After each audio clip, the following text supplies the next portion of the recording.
Kalau kamu ngerasa stuck dan progres nggak kelihatan, this one is for you. Kenalin, aku Nurul, anak kos yang kerja di Medan, dan di sini aku bakal ceritain hal-hal kecil keseharian aku dan apa yang aku pelajari sambil jalan. Minggu ini nggak ada yang istimewa, hanya bangun, kerja, belanja buat stok seminggu. Kalau kamu tanya aku ngapain aja ya, jawabannya cuma itu. Dan itu rutinitas yang aku jalani selama aku kerja. Tapi entah kenapa, justru dari minggu yang biasa ini tuh aku nyadarin tentang kenapa kita sering ngerasa stuck. Padahal sebenarnya kita udah jalan. Aku tipe orang yang sering banget mikirin dulu sebelum mulai. Mau olahraga mikirin schedule-nya yang dulu gimana, mau journaling mikirin format yang paling bagus gimana, mau bikin konten mikir konsepnya sampai nggak jadi-jadi. Dan aku sadar itu yang bikin aku stuck. Bukan karena nggak mau, tapi karena aku nunggu semuanya itu sempurna dulu. Jadi ini yang aku coba lakuin dan mungkin kamu bisa juga coba. Pertama, satu hal kecil aja per hari, bukan target besar, bukan mulai besok, literally hari ini satu langkah. Dan yang kedua, catat. Sekecil apapun yang udah kamu lakuin hari ini, tulis. Karena otak kita butuh bukti bahwa kita udah bergerak. Dan catatan kecil itu yang jadi buktinya. Semisal nih, kalau aku pengen melakukan satu hari, itu ngapain aja, aku bikin to-do listnya. Dari situ kita bisa tahu apa aja yang udah kita perbuat. Dan kita ngerasa, oh ternyata aku hari ini banyak yang udah aku lakuin gitu. Dan ini yang menariknya, penelitian dari British Journal of General Practice nemuin bahwa butuh rata-rata 66 hari buat satu kebiasaan jadi otomatis. Bukan 21 hari kayak yang sering kita dengar. Artinya, kalau kamu baru seminggu nyoba dan belum ngerasain hasilnya, itu normal. Kamu bahkan belum setengah jalan. Ketiga, kalau kamu nggak sesuatu, cari orang yang udah pernah jalan di situ. Tonton, baca, atau langsung tanya. Dan aku mulai untuk ngerekam video random apa aja yang aku lihat dan apapun itu. Dan aku mulai coba untuk voice over walaupun aku belum punya script untuk videonya.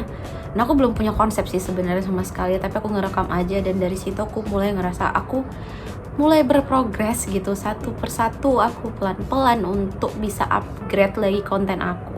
Jadi buat kamu yang masih ngerasa kita harus mulai dulu dengan sesuatu yang sempurna, kamu gak perlu itu sih sebenarnya.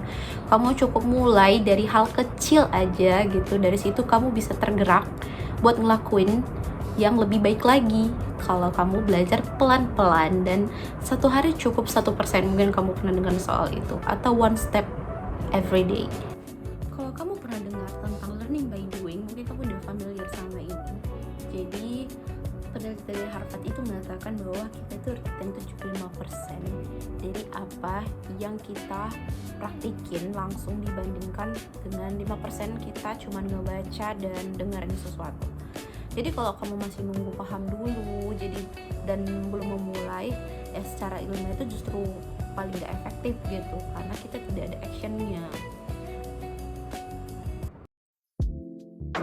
Di beberapa momen yang aku lewatin, ada satu momen dimana kawan kantor aku yang resign, dan waktu dia pamit aku nyadar dia udah berani ngambil satu langkah yang mungkin belum aku berani jalanin. Terkadang kita jadi nanyain ke diri sendiri, kapan ya aku punya keberanian juga kayak dia, kapan ya giliran aku udah siap belum? Dan pertanyaan itu yang bikin kita stuck lebih dari yang seharusnya. Nunggu siap, nunggu yakin, nunggu ada yang jamin bahwa jalannya aman. Padahal gak ada yang bisa jamin itu, kecuali orang yang udah pernah jalan di sana. Bukan yang tahu teorinya, bukan yang pernah baca tentang itu, tapi yang udah ngerasain sendiri jatuhnya, bangkitnya, dan kenapa mereka gak nyesal untuk mulai itu. Dan itu yang aku cari. Waktu aku mulai konten, aku nggak tahu harus mulai dari mana. Jadi yang aku lakuin, nonton video orang yang udah di bidang ini. Jadi aku pelajarin gimana mereka cara membuat video, apa yang harus aku lakuin dan apa yang works buat aku lakukan. Jadi kalau kamu nunggu paham dulu semua sebelum mulai, itu nggak efektif, karena kita itu bisa belajar lebih gampang ketika kita punya pengalaman atau sesuatu yang kita coba sendiri. Jadi kalau kamu masih stuck, kamu bisa cobain cara ini. Pertama, coba satu langkah kecil aja hari ini.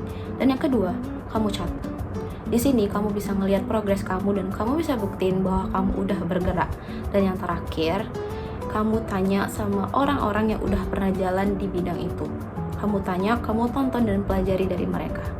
Tapi emang progres itu terkadang gak kelihatan, tapi kamu bisa ngerasa berkembang kalau kamu mulai dari hal-hal kecil. Jadi semangat buat berprogres. Sampai jumpa di episode berikutnya.